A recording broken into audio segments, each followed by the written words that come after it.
A ver, pensemos en algo. Estamos rodeados de historias sobre crisis humanas, ¿no? Sobre todo de personas refugiadas. Las leemos, las vemos, pero ¿qué pasa después? ¿Cambia algo? Hoy vamos a darle una vuelta a una idea que suena un poco loca. ¿Y si una novela de ficción pudiera ser, de alguna manera, más honesta que una historia real, que una memoria? Es que, para entender por qué esto importa tanto, hay que pensar en lo que está en juego. Para una persona que busca asilo, contar su historia no es como sentarse a tomar un café y charlar, no. Es literalmente una cuestión de vida o muerte. La historia que cuentan y cómo la cuentan puede ser la diferencia entre conseguir refugio o no. Y ahí está el gran dilema, ¿no? Leemos más historias de refugiados que nunca, nos emocionamos, sentimos empatía, y sin embargo, las políticas migratorias no mejoran como uno esperaría. ¿Qué está pasando? ¿A dónde se va toda esa empatía? ¿Por qué no se convierte en acción real? Bueno, para empezar a desenredar esto, vayamos a lo más obvio, las memorias. Las historias contadas en primera persona. ¿Qué tienen que nos atrapan tanto? Hoy en día, con tanta fake news por todos lados, una memoria se siente como algo real, algo sólido. Cuando agarras un libro que dice, basado en una historia real, tu cerebro hace clic. Asumes que lo que estás a punto de leer, pues, pasó de verdad. Y esa confianza, esa presunción de veracidad, le da un poder tremendo a la historia. Y claro, su mayor poder es que le ponen cara y nombre a la estadística. Dejan de ser los refugiados y se convierten en una persona. Los detalles pequeños son clave para esto.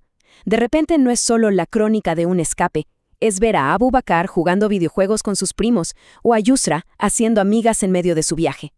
Esos momentos son los que nos hacen conectar de verdad, a un nivel mucho más humano. Ok, pero aquí es donde la cosa se pone complicada. ¿Qué pasa si esa verdad tan poderosa que nos cuentan viene con un filtro? ¿Y si la historia que llega a nuestras manos no es, digamos, la historia completa? El punto es este. Seamos honestos. La mayoría de estos libros se publican para un público occidental. Y eso, inevitablemente, moldea la historia. Se edita, se pule para que sea más digerible. Por ejemplo, es muy raro que en estas memorias se critique directamente a los países occidentales que muchas veces tuvieron un papel en la crisis que originó todo. Se suavizan las partes incómodas.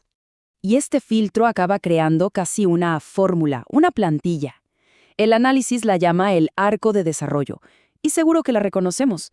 Empieza con la víctima, una persona totalmente inocente. Luego pasa por un montón de sufrimiento. Y al final, éxito. Se integra perfectamente en su nuevo país. Es la clásica historia de superación que nos deja con una sensación agradable. Pero aquí viene uno de los grandes problemas. Esta fórmula nos enseña a sentir algo que el autor llama empatía contingente. O sea, es una empatía con condiciones. Siento empatía por ti si eres una víctima pura. Si no hiciste nada moralmente gris para sobrevivir. Y sobre todo, si al final tienes éxito. El problema es que la vida real no es así. La mayoría de las historias de personas refugiadas son mucho más complejas y no caben en esa cajita perfecta. Y todo esto nos lleva a lo que se conoce como el complejo de Salvador. Leemos estas historias de éxito y pensamos, ¡qué bien! Mi país está salvando gente. El sistema funciona, nos da una sensación de cierre, de que todo está bien. Y en lugar de impulsarnos a exigir cambios a un sistema que tiene muchísimos problemas, nos deja tranquilos, sintiendo que ya cumplimos con nuestra parte solo por haber leído el libro y habernos conmovido. Entonces, si las historias reales tienen todos estos riesgos, ¿qué nos queda? Bueno, aquí es donde el análisis nos lanza una idea que al principio suena rara. La ficción. La novela. A ver, mientras que las memorias buscan que conectemos, la ficción puede hacer algo muy distinto, casi lo contrario, provocar una suspensión del juicio. ¿Qué es eso? Es básicamente hacernos reconocer que hay una distancia enorme entre nuestra vida y la del personaje. Es admitir que hay cosas que simplemente no entendemos. En vez de darnos una historia fácil de digerir, nos hace chocar contra la pared de nuestra propia ignorancia. Para que quede más claro, pensemos en la novela What Strange Paradise. Durante todo el libro, seguimos a Amir, un niño pequeño que sobrevive a un naufragio. Sufrimos con él, queremos que se salve, y cuando casi al final encuentra un barco para escapar, respiramos aliviados. Pensamos, ok, ya sé cómo termina esto. Es la historia de superación que me contaron antes. Pero no, el libro nos da una cachetada. El último capítulo, de apenas 2 páginas, describe el cuerpo de un niño llegando a la orilla, sin más. Y te das cuenta, es Amir, nuestro protagonista no lo logró. No hay final feliz, no hay cierre, no hay nada. Y ahí está la genialidad del argumento. La ficción no necesita que el protagonista sobreviva para contar su historia. Por eso, puede mostrarnos la verdad más cruda de todas, que la mayoría no lo logra. En lugar de darnos una historia de éxito para que durmamos tranquilos, nos obliga a mirar de frente a una realidad que preferiríamos ignorar. Ok, entonces, con todo esto sobre la mesa, ¿qué hacemos? ¿Cómo nos acercamos a estas narrativas ahora? El contraste es bastante claro, ¿verdad? Por un lado, las memorias, que buscan conectar, pero corren el riesgo de hacernos sentir demasiado cómodos y de reforzar lo que ya pensamos.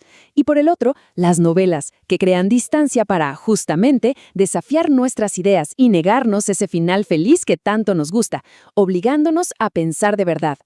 Ojo, que esto no quiere decir que las novelas sean la solución mágica. Para nada, el análisis también menciona sus propios riesgos. Por ejemplo, a veces, para hacer la historia más universal, no se nombran los países involucrados, y eso puede diluir la responsabilidad política.